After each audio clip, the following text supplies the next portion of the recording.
InsyaAllah hari ini hikmah ke-62. Qala al-musannifu rahimahullahu ta'ala wa nafa'ana wa bikum amin. Man lam yashkurin ni'ama, baca tu ni'ama. Man lam yashkurin ni'ama faqad ta'arrada li zawaliha wa man syakaraha faqad qayyadaha bi'iqaliha. Maksudnya, siapa yang tak mensyukuri nikmat Tuhan, maka berarti dia berusaha untuk menghilangkan nikmat itu. Dan siapa yang mensyukuri nikmat berarti telah mengikut nikmat itu dengan ikatan yang kuat dan kukuh.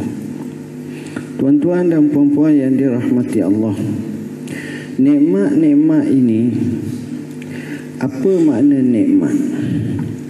Nikmat ni maknanya kurniaan. Nikmat ni maknanya suka. Bila kita dapat, suka.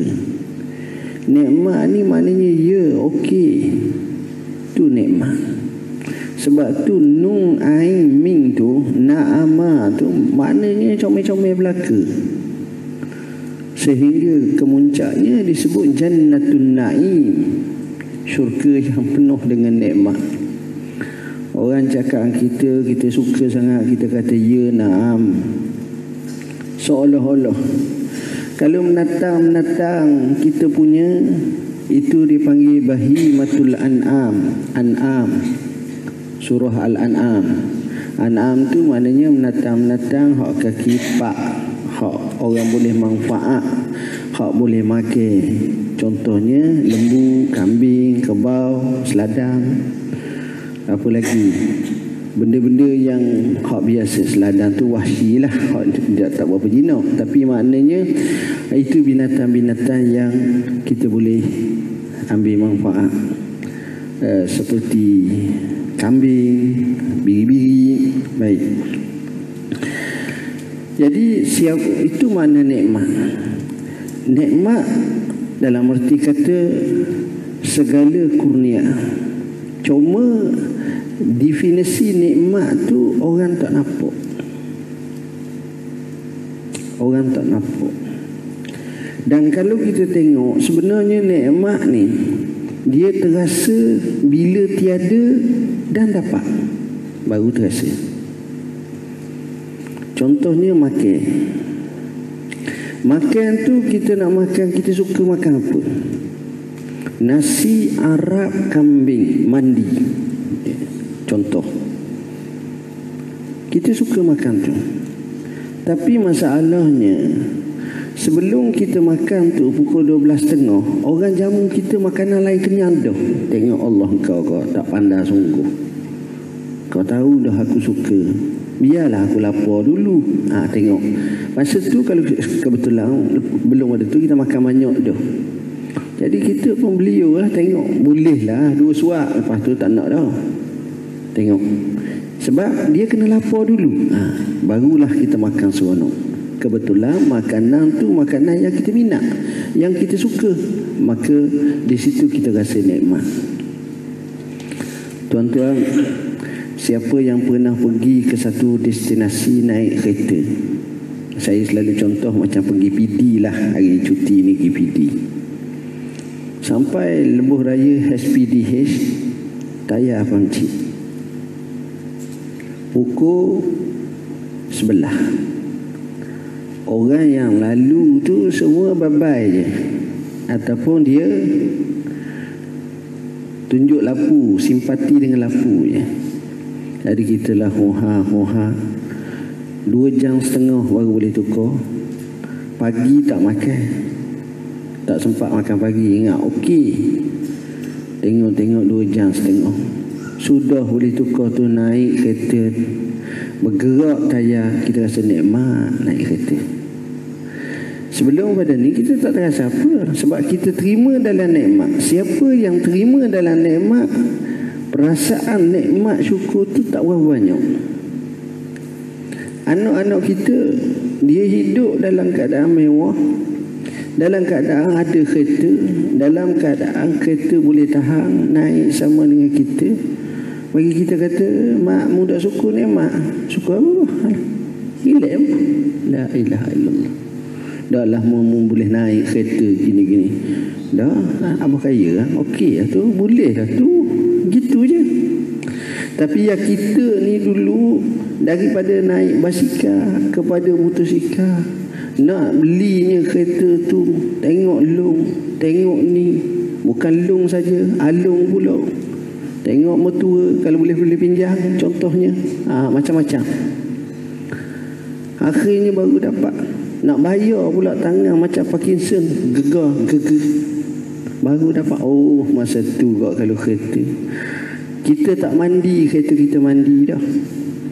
Yalah, ibarat kalau kita punya dapatlah kereta besar sebuah, kereta Lamborghini. Saya ingat saya pun macam tu kot. Maknanya basuh dulu kereta sebelum kita mandi. Maksud saya ialah bila mana kita payah dapat, maka appreciate, kita syukur nikmat tu lebih. Seorang Palestin, anak Palestin, kaki kena potong. Di sebelah sana bukan kerana kes sebab bom. Dia bukan masalah sebab, masalah apa, dia bom. Kaki kena potong. Ini imajinasi seorang kanak-kanak. Bila kaki sebelah kena potong, mana tinggal sebelah. Dia duduk atas pasir, atas tanah. Tuan-tuan tahu apa yang dia buat? Dia lokih sambung bekas kaki dia hak potong tu kepada kaki yang sepatut dia nak.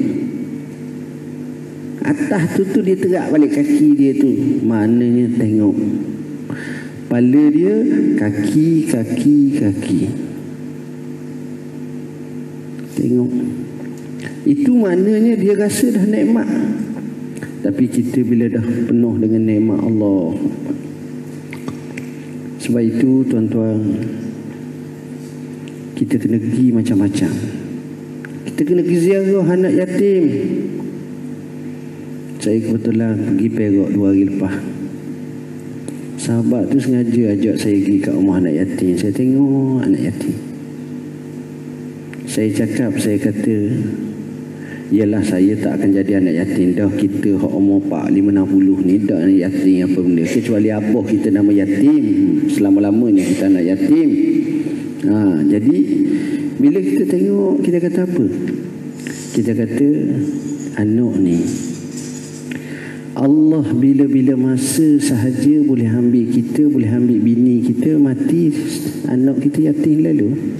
Kena molek anak kita tempat ni. Sekejap je tuan-tuan. Sekejap je. Jadi di situ bila kita fikir macam tu, kita rasa ihsan pada anak yatim. Tengok, yang jaga sekolah tu bagus. Seorang hamba Allah tu, dia jaga anak yatim tuan-tuan. Dia mengambil daripada arwah ayah dia, mewakafkan tanah lebih kurang dalam 23 ekar.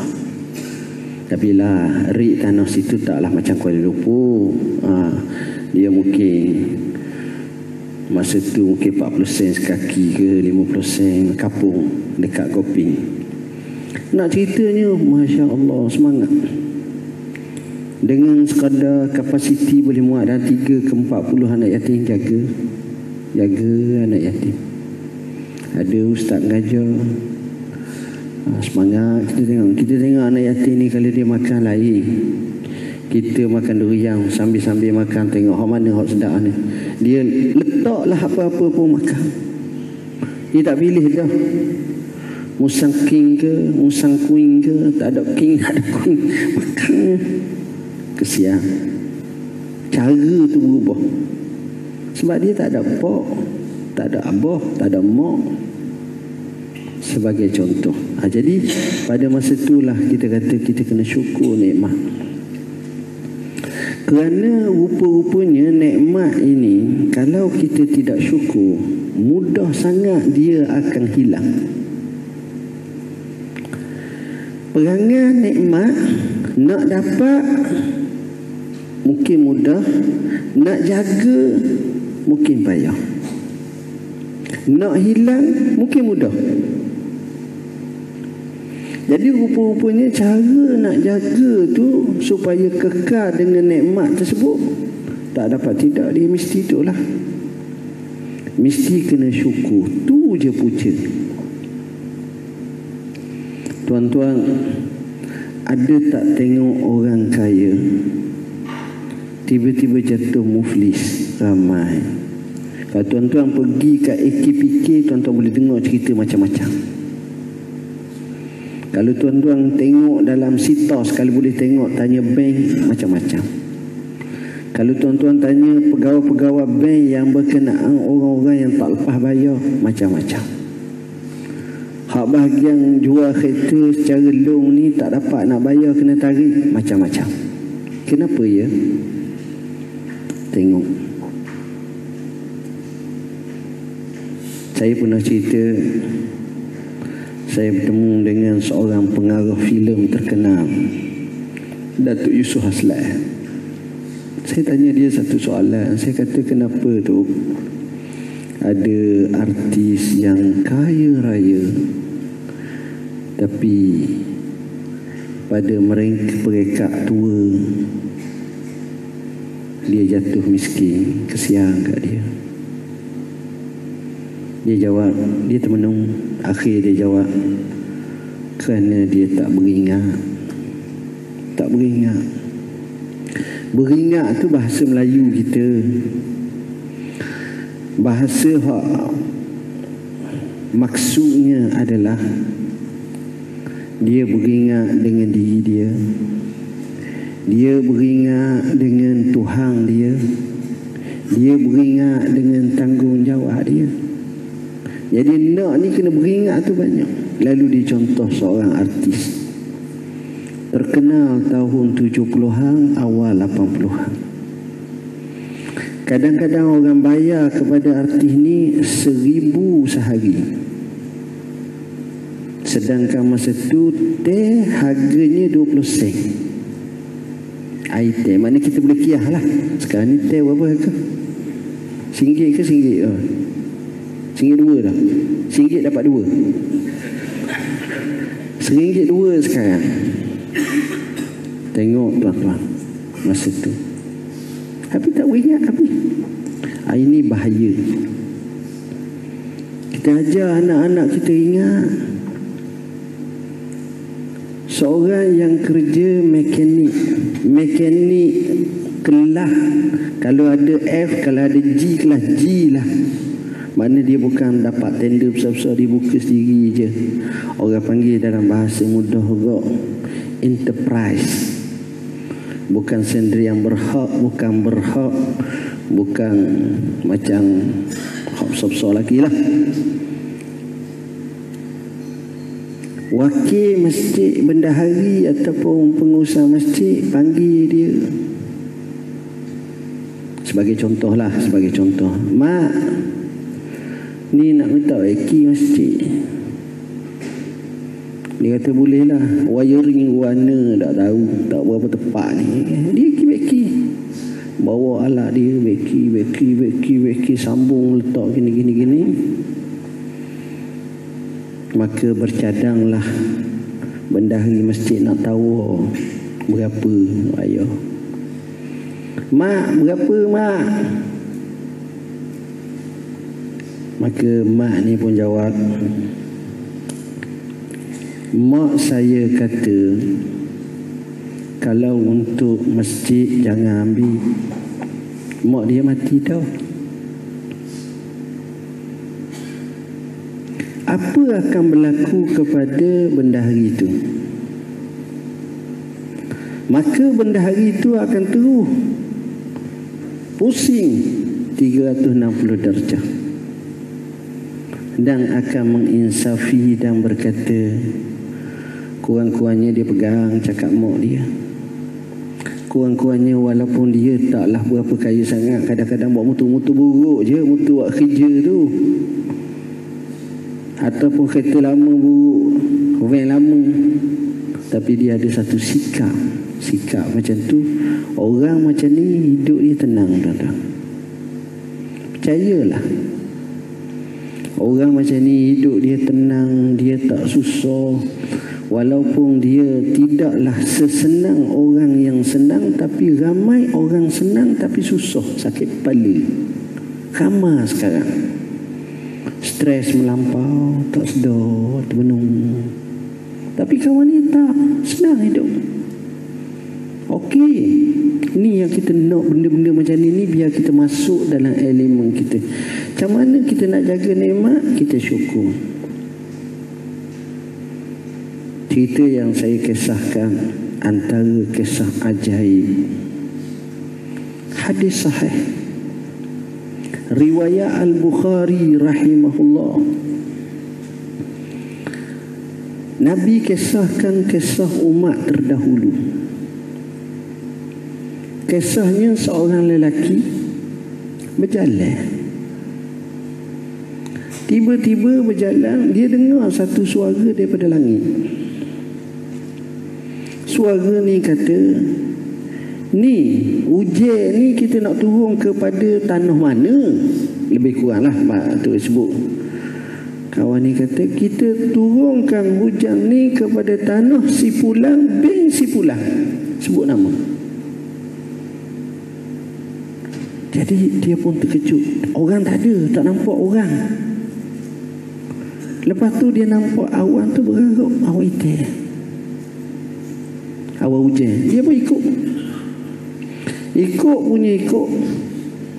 Akhirnya awan ni betul-betul sampai di satu tanah, satu kebun. Dia pun duduk situ, dia pun tengok. Dan awan tu turun untuk tanah tu je. Sebab kita kena faham, hujang ni sifatnya bertumpuk-tumpuk kan. Kalau kita naik kereta sini hujang, jangan bila kita duduk di Sungai Buloh masa tu, kita pun hujang kat Sungai Buloh. Kita pun telefon keluarga kita dinilai, tolong angkat baju tu, hujang ni, hujang lebat ni. Tak boleh buat gitu.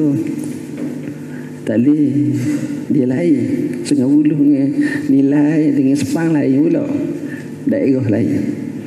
Jadi kebetulan dia tengok ada seorang lelaki. Dia kata, saudara, adakah saudara namanya Begiang bin Begiang? Kawan ni kata, ya. Kenapa awak tahu nama saya? Billahi alaik, boleh kamu ceritakan kepadaku apakah istimewanya amalan kamu? Kata dia, tak ada apa, biasa lah. Tak, maksudnya kebun kamu ni macam mana ni? Dia kata, sebabnya saya ni, bila tanya siapa detail tu, kawan ni tanya, kenapa kau jangan tanya macam tu? Dia kata, aku dengar nama saudara disebut, lalu turun hujan betul-betul atas tanah saudara. Lalu kata dia, kebun saya ni saya bahagi 3. Hasilnya 1/3 untuk urusan kebun, air ke, upah ke, pagar ke, benih ke, apa semua sekali, itu je lah. 1/3 saya guna untuk keluarga saya, makan, minum, hidup untuk hidup. 1/3 saya guna untuk infak pada fakir miskin semua. Maka orang ni pun tahulah, sebab nampak cara dia syukur atas nikmat. Bagi saya zaman kita ni, nak bagi 3 tak lepas. Saya syurkan bagi 100 lah. Maksud saya 1/100 sedekah. Mana kalau kita ada 100 riyal, 1 riyal.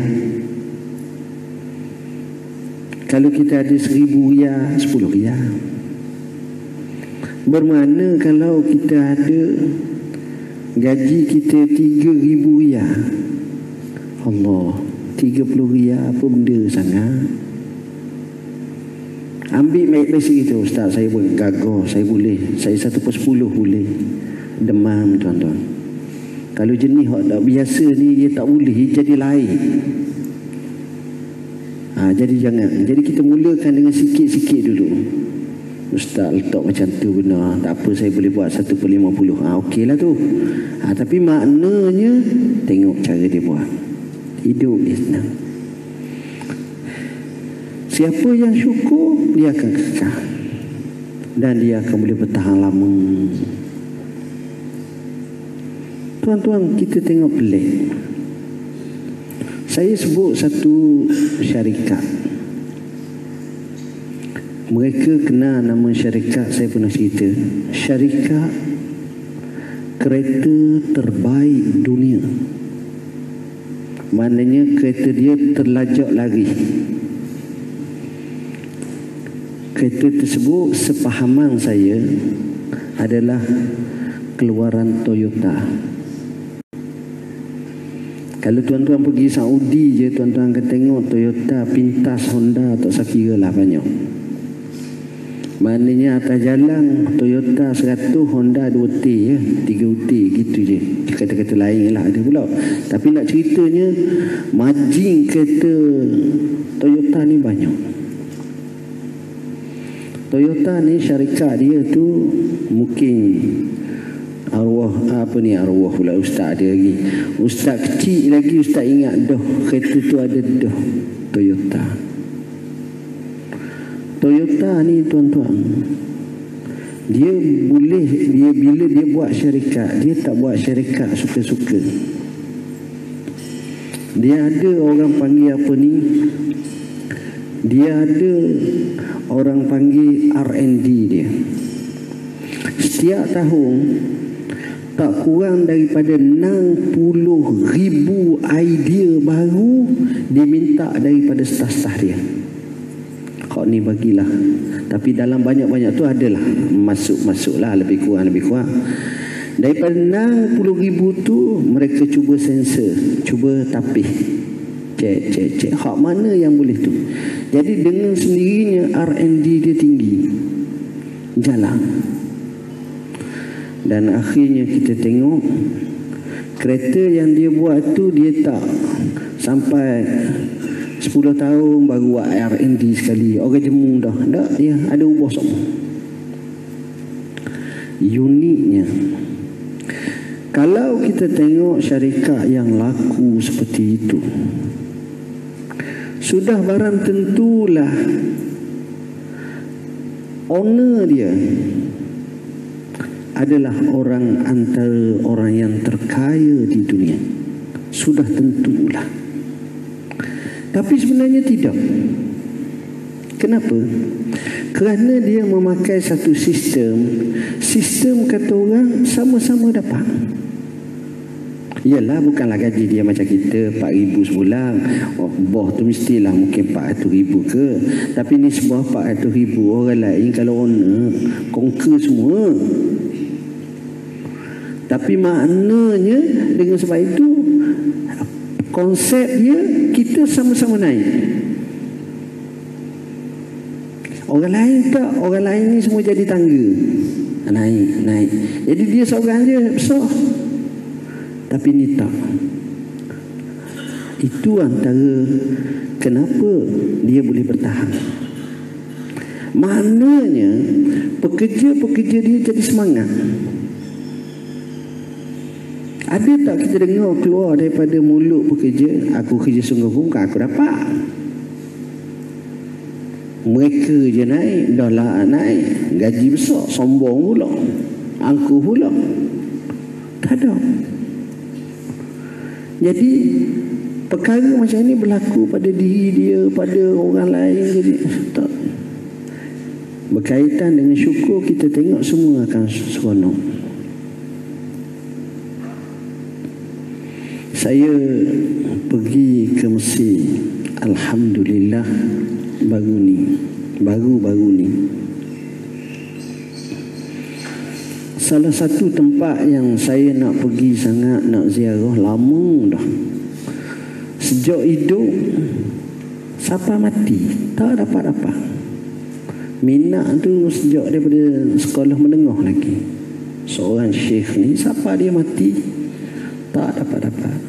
Meninggal dunia 1998. 1998. Bukan 98. 1989. Dia meninggal dunia.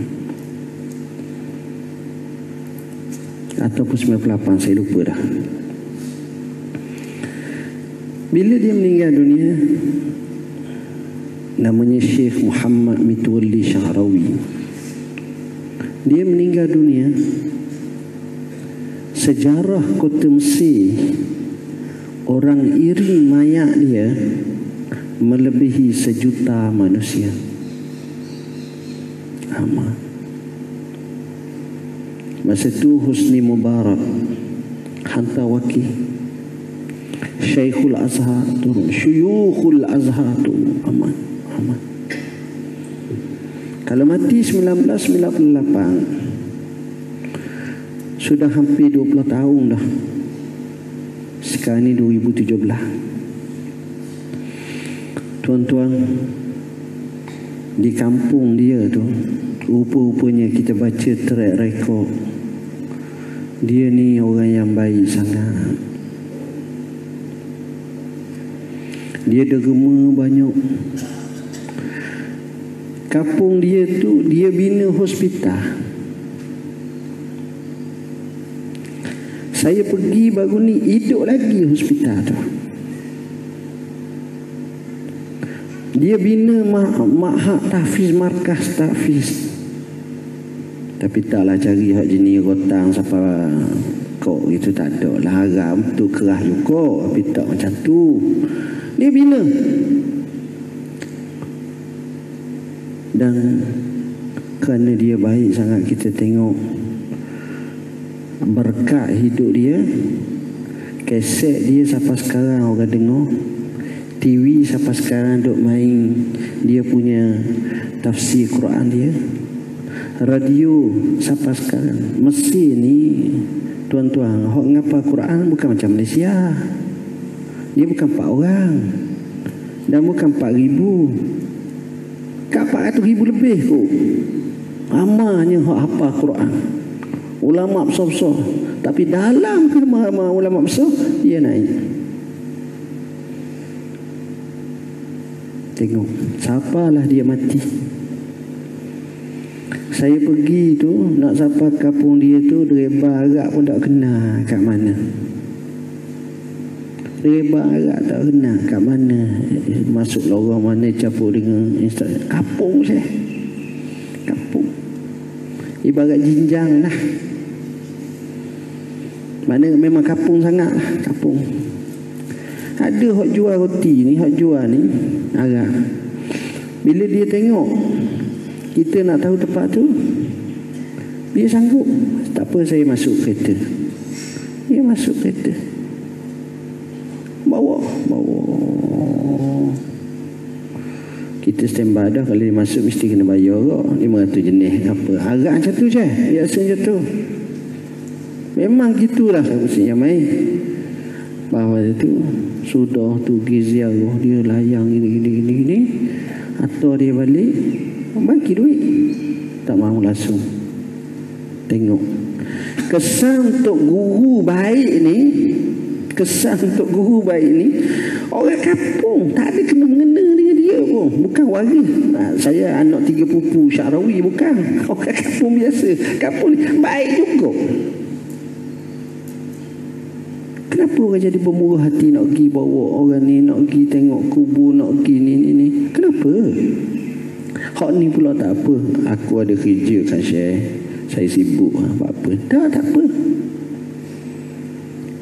Saya kata kalau inilah kesan. Orang baik kalau duduk satu tempat tu, kawasan tu jadi baik. Mana kalau kita duduk situ tak berapa baik, kita tak baik lagi tu. Contohnya Nabi SAW. Ialah itu terbaiklah, tak ada dah. Siapa dia kata lebih kurang pada tak ada Rasulullah. Tuan-tuan tahu sampai sekarang ni berapa?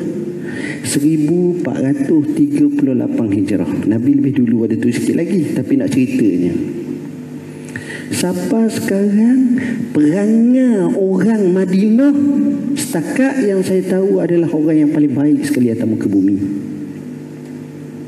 Khususnya kalau bulan Ramadan, tuan-tuan tengok, tuan-tuan tak payah bawa duit walaupun 1 rial, tuan-tuan boleh hidup, tak mati insya-Allah.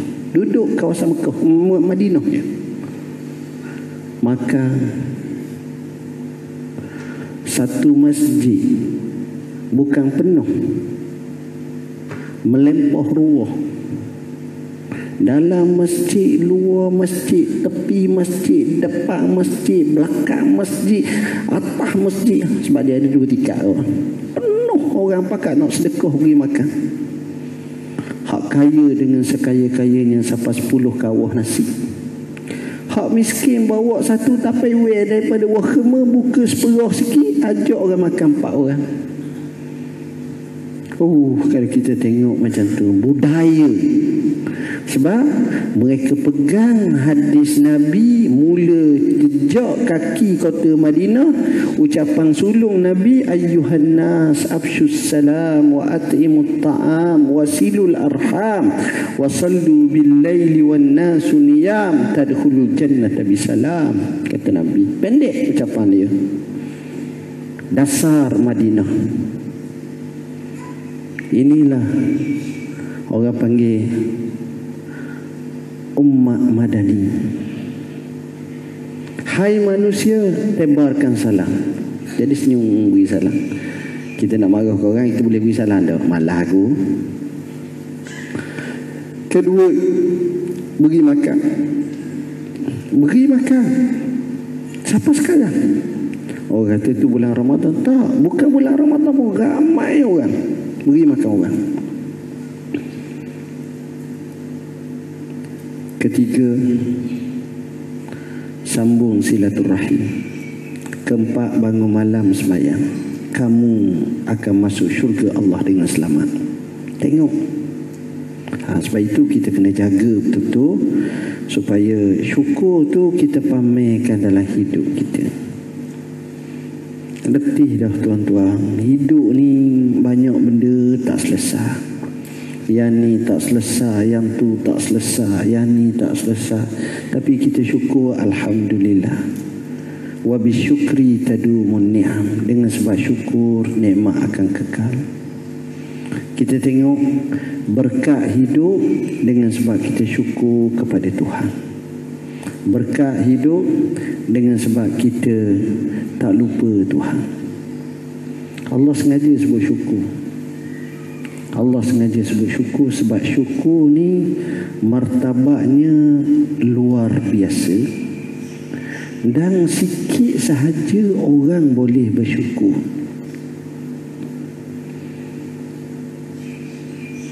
Allah sebut wa qalilun min ibadiyasy syakur. Sikit sahaja hamba-hambaku yang bersyukur. Tak ramai. Kita ni boleh kita kata, saya ni ya Allah, Tuhan tak jadi kaya je. Kalau tengok ni bahasa kalau ni. Kalau aku kaya, tengoklah masjid ni, bobo api, elektrik, air, kipas-kipas aku beki semua aku bayar je lah. Apa sangat. Kita cek dia, setakat ni mustakah apa dah masjid? Tak ada, dah aku dah kaya lagi.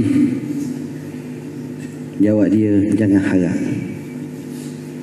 Sebab kalau itu berlaku, maka kita kena baca firman Allah Ta'ala, walau basatallahu rizqa li ibadihi labaghaw fil ard.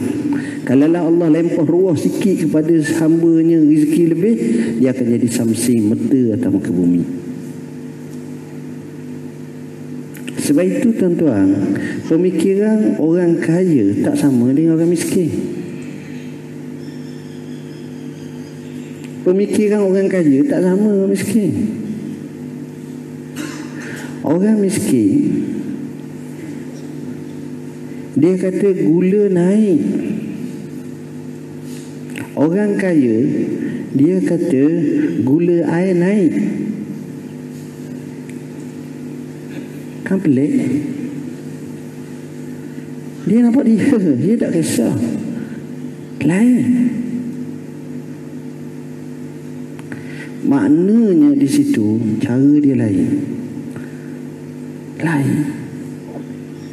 Inilah cabaran yang berlaku pada kita. Jadi insya-Allah dengan cara kita syukur nikmat, Allah akan kekalkan nikmat tersebut. Bukan kekal, jaminan Tuhan la azidannakum, aku akan tambah. Wallahu a'lam.